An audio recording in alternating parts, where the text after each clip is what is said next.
Hello everyone, welcome to Urbanscape Bangalore, and in today's episode we will be looking at the aftercare of poinsettia. So as you all know, the poinsettia gives out these beautiful pseudo flowers which are modified leaves because the flowers of the plant are insignificant and unattractive. So to attract the pollinators, these leaves serve the purpose of the flowers with its attractive foliage in various shades of red, pink, white, yellow, etc. So, a lot of people get this for Christmas and throw it off once the festival is over. You don't have to do that anymore because you can take some tips from this video on how to keep your poinsettia blooming year after year. So, you can see these plants were all grown from a mother plant which sadly died, but these plants have been making me proud every year by spreading its vibrancy throughout the garden during winters. So the aftercare of your poinsettia is very important to give the plant a form, otherwise this plant has a tendency of going helter-skelter with its growth.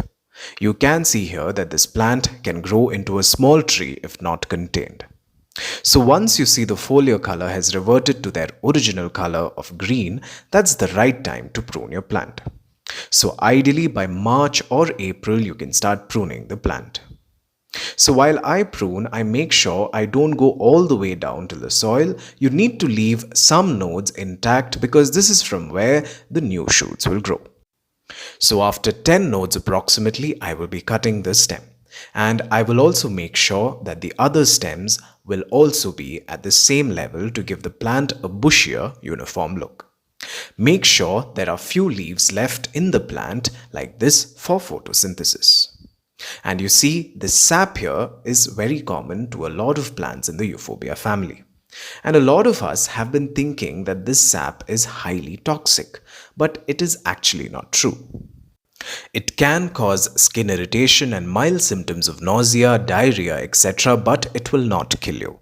However, I will still advise you against eating it or keeping it within your child or pet's reach. Because even a nausea or even a skin irritation in your pets or your child isn't something that you would want to see. Now, after you have pruned the plant, don't let go of the cuttings. You can easily grow new plants from these. Just take off the excess leaves at the bottom and pinch off the terminal leaves so that the energy of the plant is spent to first grow roots and nothing else. You can additionally trim the leaves to reduce water loss due to transpiration.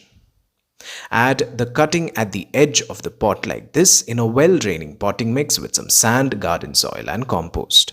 Water the cuttings and keep it near an east-facing location that gets morning sun. In 2 months' time, you will find a well-rooted plant. Now for the mother plant, you just need to keep adding some compost twice every month. I have also added some cow dung powder. Keep watering it every day during summer and give it some shade. So once the winter sets in and the days become shorter, the plant will know that it is time to bloom and will give out these colorful leaves that are no less than flowers.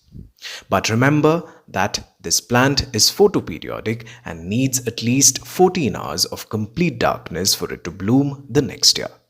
Just like our circadian rhythm tells us to sleep during the nights, these photoperiodic plants get natural cues during shorter days to bloom or do other plant things.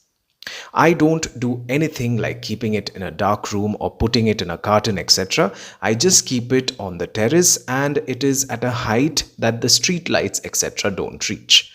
So that is why it is probably blooming for me every year. Even artificial light will prevent this plant from blooming like this. So if you're growing this indoors, then you need to probably give it pitch darkness for 14 hours during September-October months.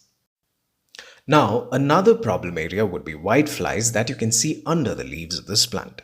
The signs of a whitefly attack would be that you can see the leaves curling up.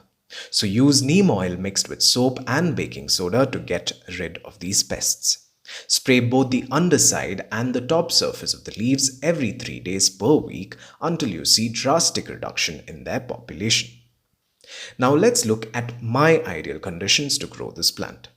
So in my place, it gets a northeast exposure and is placed under partial shade. I water this every day during summer and reduce watering during winter when I see the soil is still wet. I fertilize the plant with compost and kitchen waste during the summer months. So, folks, follow this regimen to get glowing poinsettias every winter. So, with this, we have come to the end of yet another episode of Urbanscape Bangalore. And if you like this episode, then please do not forget to like, share, and subscribe. And also follow me on Instagram and Facebook. The links are given below. So, until we meet again, very warm goodbye.